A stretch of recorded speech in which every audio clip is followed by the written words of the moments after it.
السلام عليكم ورحمة الله تعالى وبركاته.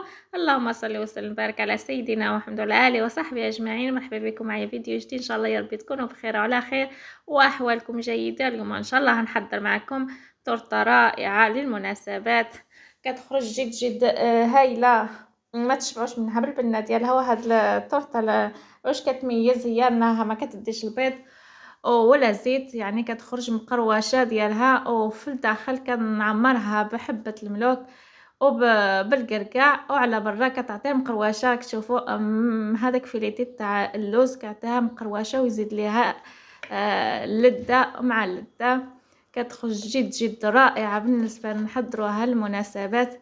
وعلاش لا حتى الوليدات ديالنا كتشوفوا معايا راه خرجت لداخل معلكه وعلى برا مقروشه، ما تشبعوش منها. والرائحه ديال حبه الملوك يا سلام. الا كنتوا اول مره كتشاهدوا في القناه شاركوا في القناه توصلكم اي جديد كنحطوا، وما تنساوش اللايك. جزاكم الله خير الا شفتوه كيستاهل، وانا متاكده لانه فعلا التورته كتستاهل لايك واكثر.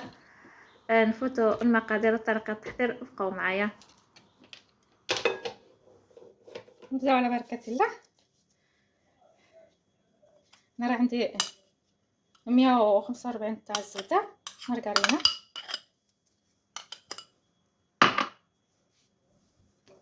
غنضيف ليها قبصه الملح على حساب الذوق. انا راه عندي مبشور حامض، 2 مثلثات تاع فرماج. هنا عندي 100 غرام تاع السكر الخشن. صافي غنخدمهم مليح. بسم الله. بعد عاد نضيف الدقيق والخماره.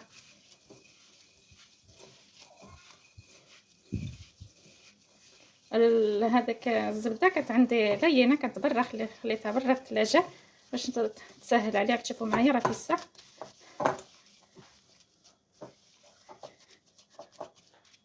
ودرك غادي نضيف الدقيق. هنا عندي راه 400 غرام تاع الدقيق. انا غلبته بقى ندير شويه مع واحد نص معلقه صغيره تاع الخماره تاع الحلويات ولا الخماره كيميائيه. غندير شويه ونجمع باليد ديالي، يعني ماش نعجنها، غادي نجمعها وها.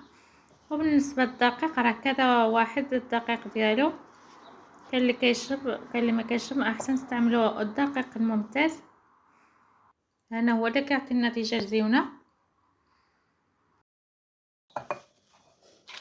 زيد شويه، ساعات كل عجينه ماشي مرخوفه، ماشي قاصحه. ما غاديش نضيف الزيت، نضيف حتى شي الزبده مارغرينا وفرماج كتعطيها واحد القروشه، يعني واحد الفتوتيه في الطرطه ديالنا زوينه. صافي غادي نجمعها، هذه هي القوام ديالها. غادي نجمعها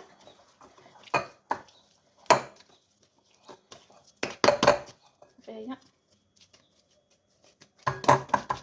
غادي نفوت ان شاء الله نخدم. الا شفتو ما كتسرح ليكمش خليوها ترتاح. انا راه كتبان كتسرح ليا، يعني نقدر نخدمها مباشره. وهنايا غادي نضيف النص ونخلي النص باش غادي نديرو الفوق. غنضيف فيه شويه، نرش عليها شويه الدقيق باش ما تلصقش. صافي كتمشى فيه سهل.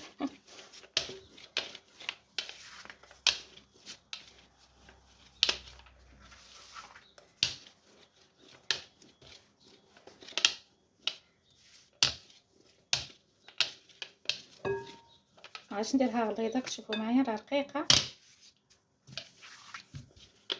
لان درنا فيها شويه الخماره غادي تطلع لينا شويه. وهنا عندي الصينيه تنقش عليها شويه الدقيق، غادي نضيفها هنا. اختاريت هذا وغادي نحيد لي هذاك الجوانب.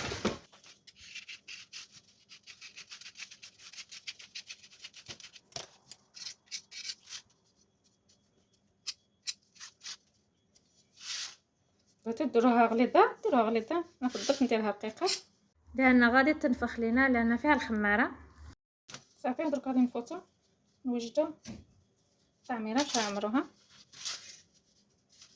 الاول غادي نقبها واحد شويه. هاد الجراره تاع البيتزا واش ما ديرناش الفقاعات غادي نطيب.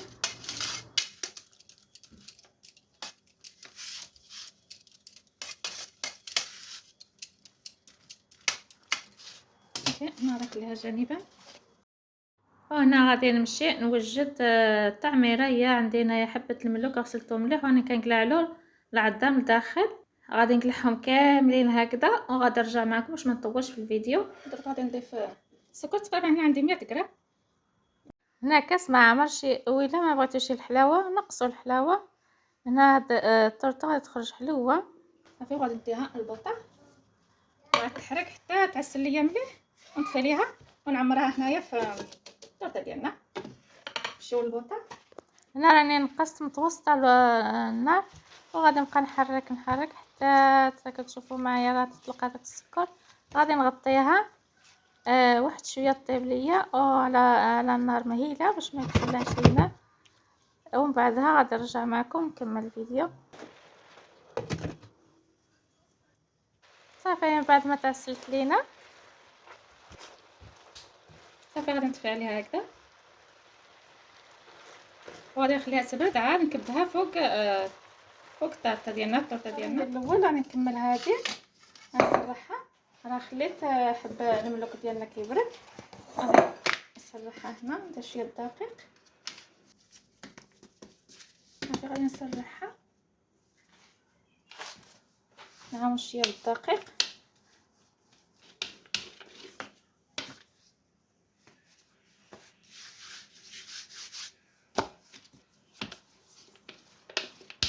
صافي غادي نقطعها درك.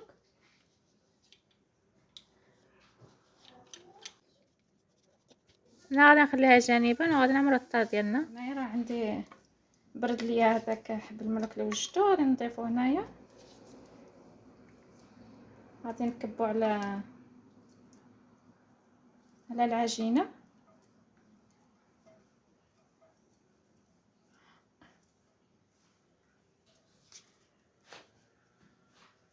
غادي نسرحها بهذه الطريقه.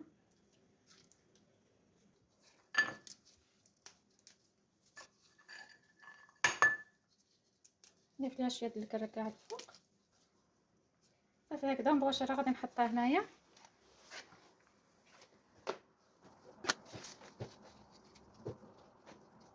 غادي نحاول نعدلها نقادها. كتشوفوا معايا راه ما فيها نبات والو، راه ضروري راه تهرس لينا، ولكن كتخرج جد فتيته وزونه.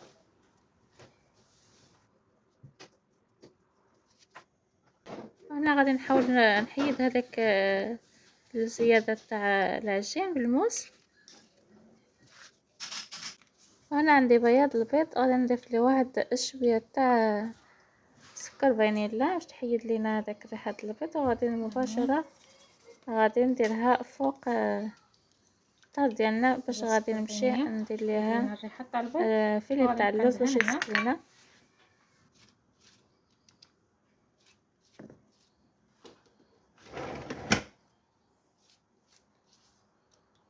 غادي ندهن مليح هاد العجينه عندي طرطه باش غادي ندير لها الفوق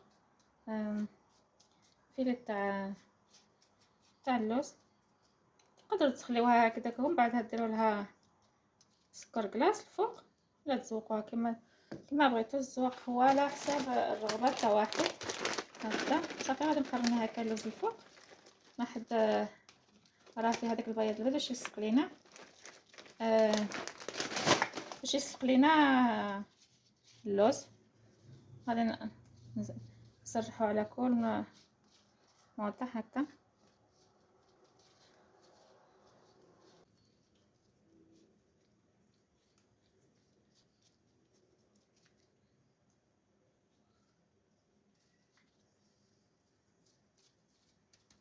صافي غادي ندخلها الفران. غادي يكون ساخن بحال اللي كندخلو الصابلي. بعد غادي نقص ليها بالنسبه للفران تاع الغاز. وهذا هو الشكل ديالها بعد ما كملتها. غادي نمشي ندخلها للفران وغادي نولي معكم. من بعد ما خرجتها من الفران هنا راه عندي شويه كلوكوز، غادي نمشي حميته فوق البوطه وغادي شويه هكذا باش تعطي لي هذاك بريو.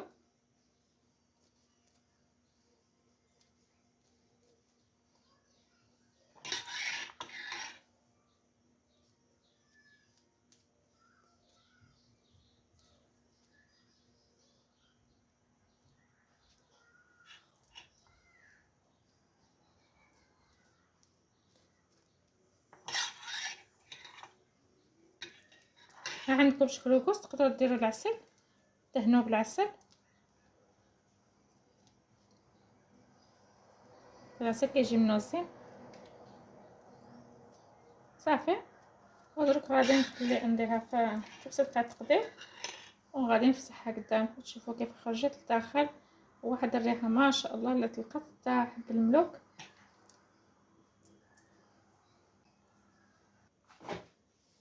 ودرك غادي نديرها هنا في الطبسه تاع التقديم.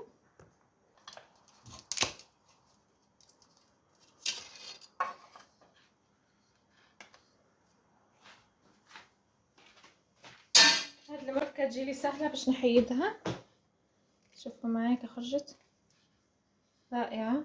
انا غادي نزوقها شويه بورقه تاع النعناع بهذا الشكل.